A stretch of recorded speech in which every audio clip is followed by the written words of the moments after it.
first just want to ask, with the news Brady Wright in the USFL, just him having that opportunity, how excited are you for him to? That's great, man. You want to play, but you want to play as long as you possibly can. They told me pretty quick I wasn't able to play anymore. So a guy that can be able to do that and keep playing, man, he love it. I'm excited for him. He's excited. All's good. And then, looking at the game last week, Seth's game, Ryan made the comment that statistically it wasn't his best performance, but what he thought in terms of what he did with his reads or whatever was one of his best games of the season. What did you think about it? Yeah, I thought he played a very clean game, which is what we're asking him to do, you know what I mean, against a unique defense. His reads were good. He was in the right spot. He put the ball in the right places. A couple balls get caught there, and we're in great shape. But I like the way he played. He played within himself. He did a good job in the run game again when he could pull the ball down and go get some yards, make a guy miss here or there. So I thought he played a very clean game on that side of it, which is what we need the quarterback to do. What are you looking for? What do you know about North Alabama and what they're going to bring? That's a great question. I only say that because when they made the head coaching change a couple weeks ago, things changed. So they went from primarily a 4-down front to the week right after the head coach was let go. They were a heavy 3-down operation. Back to last week, they were kind of a combination of 3-down, 4-down bear. So they've turned themselves into the last couple weeks into a multiple front operation. So, what we expect is a whole bunch of everything from them, and what they're going to try and gain their advantage on, I believe, is multiple fronts and changing the fronts and moving the front and stuff like that. Probably bringing some blitzes, probably some different blitzes than they put on film, because head coach was a defensive guy, so defense coordinator now is making the calls for one of the first times. And last 2 weeks, you can tell it's a different style of defense than what it was prior to that. So we kind of got to be prepared for everything, keep our game plan relatively base so that we can make sure we get hats on hats.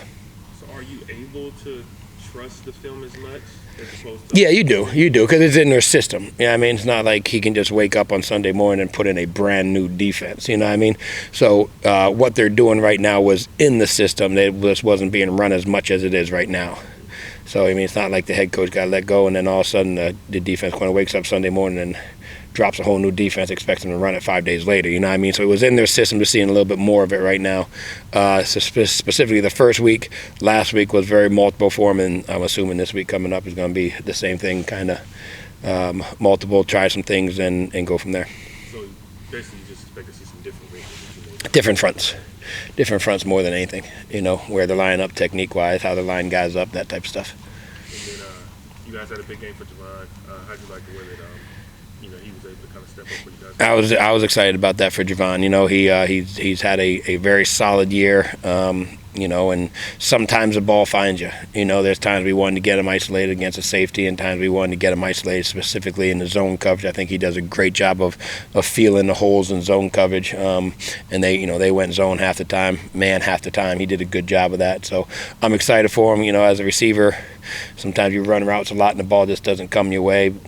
Reads take it someplace or coverage takes the quarterback someplace else. So he made plays when the ball came his way. He got open when we needed to him, got a couple third down completions.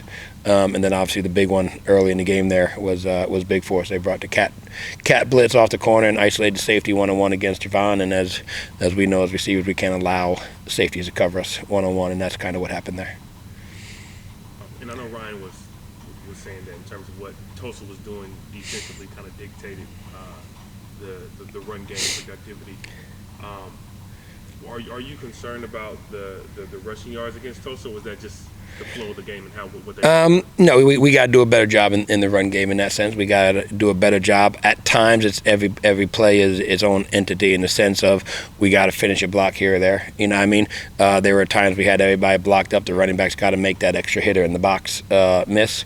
There's times I got to make a better call to put us in better situations in the run game there. Again, I go back to, we hit 6, 7, maybe 8 RPO throws off of that, which to me, again, is passing stats. You know what I mean? But it's a run play in my mind, and you're going off that modern day football, it's RPO world. So if they're going to get 21 and be an extra seventh guy in the box, and we got to throw the ball out there, I get the ball leaves the quarterback hands, the receiver catches it, it's passing yards, but it's run yards in that sense. You know what I mean?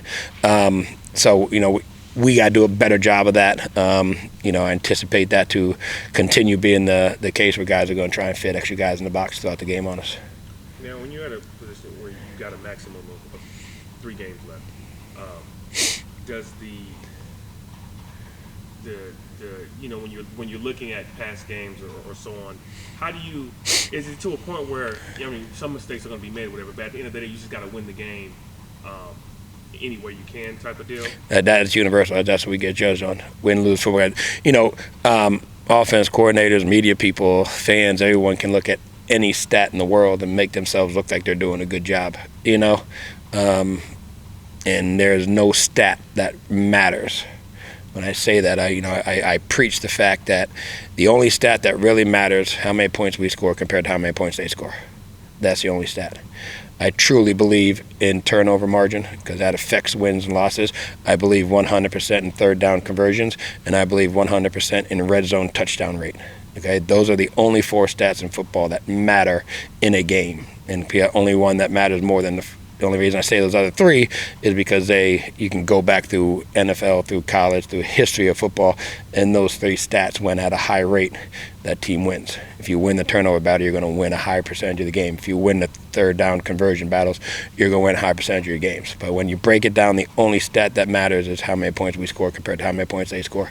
And every game is different in the sense of, we went there in the fourth quarter, we were a heavy run operation. We had ourselves a 4-possession lead. So we're going to make sure that clock goes quick. We're going to make sure that clock goes fast. We got ourselves in that big personnel and took 6, almost 7 minutes off the clock there at the end of the game. You know what I mean? That's part of it. We got to win a football game. To me, I don't care if you win 10-7 or 67-66. You got to win a football game. But was it good to see that, in some of the previous losses you guys have had some double-digit leads and then, end up losing. Yeah. Be able to have the double-digit lead against Tulsa and close it out, man. Close it out. That's a good feeling. That's a great feeling. It's a great feeling, man. In this game of football, you have 7 days, man. Your whole livelihood is predicated upon 7 days, and you start over again. We got to win 1 football game in those 7 days. Last week it was 5 days. I get it. You know what I mean? But you have to win that football game, and you got to hold on to it. So, again, when we were able to close that game out, after everything we went through the previous, I say 5 weeks because there was a bye week thrown in there, that win felt really, really good in the locker room. All wins feel great. Wins are really, really hard to come by in college football. You kind of get the feel for that as you're a coach doing it. Then when you have that Saturday off and you sit down and watch some other college football games and you see things go on, wins are really, really hard to come by. So we will take them and we will celebrate a win any way we can. This week is senior day, last home game of the season. Have you talked to the guys about not looking past North Dallas? Oh, there's no question. We know that is something that's a staple in Coach Silverfield's program, to live in the now. There is nobody looking past, forget even North. There was no one looking past this practice. That's how we preach. Okay? Get through this practice, make sure we do a great job of this practice, make sure we get better at this practice. We have meetings later on tonight. Make sure you win that meeting tonight, then we'll worry about tomorrow morning's meeting. And that's how we live our lives. So this game, this is a dangerous team that's coming into play. This is their last game of the season. They haven't had great success when it comes to wins and losses. They're going to put everything on the table to win this football game. We better be dang ready to play it. And there ain't no one looking past it.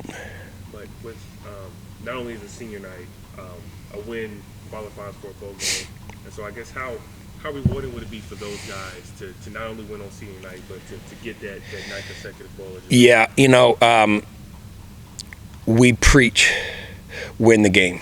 We preach, how do you win the game? You win the game by playing the next snap with good focus, alignment, assignment, execution, and then there's consequences when you do win the game. But we don't sit there and talk about, hey, bowl eligibility.